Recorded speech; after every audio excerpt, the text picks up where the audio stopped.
Welcome back to our educational channel. In today's video, we'll delve into several teaching methods and discuss their advantages and drawbacks. Let's get started. First up, we have micro-teaching, a method developed by D. Allen and R. Bush in 1963. This technique is primarily used for training teachers rather than students. It focuses on making training programs scientific, effective, and meaningful. Micro-teaching provides valuable feedback to teachers or trainees, allowing for improvement and skill building. While it has its benefits, such as boosting confidence and enhancing teaching abilities, it does have drawbacks, including limited student interaction and time-consuming nature. Next, we have team teaching, where a group of instructors collaboratively teaches students.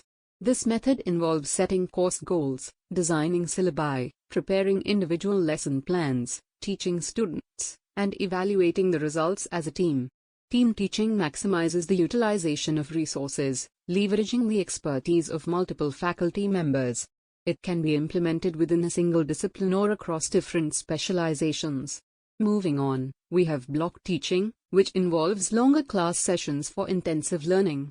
Instead of spreading out the content over several sessions, block teaching focuses on studying one course at a time, promoting continuous interaction between students and teachers. This method allows for an in-depth exploration of topics and encourages deeper understanding. Another method is integrated teaching, where different subjects are interconnected to demonstrate their role in real-life scenarios. This interdisciplinary approach helps students make connections between academic knowledge and practical applications, fostering holistic learning and a deeper understanding of the subject matter. Brainstorming is a participatory method where students share their ideas and opinions on a given topic. These ideas are then noted, and the best ones are combined to foster creative thinking and collaborative problem solving. In this method, the teacher acts as a facilitator, guiding the discussion and encouraging active student participation. The advent of technology has brought us e-learning or teaching, which utilizes electronic devices and information and communication technology (ICT) tools to deliver educational content. This allows for flexible and accessible learning experiences, expanding the reach of education beyond traditional boundaries. Blended learning combines both traditional teaching methods and e-teaching, incorporating the advantages of both approaches. Now, let's explore the three levels of teaching: memory level teaching, MLT, understanding level teaching, ULT, and reflective level teaching, RLT. MLT, developed by Herbart, focuses on rote learning and the acquisition of basic information. Evaluation in this level includes oral, written, and essay-type examinations. ULT, developed by Morrison, combines memory and insight.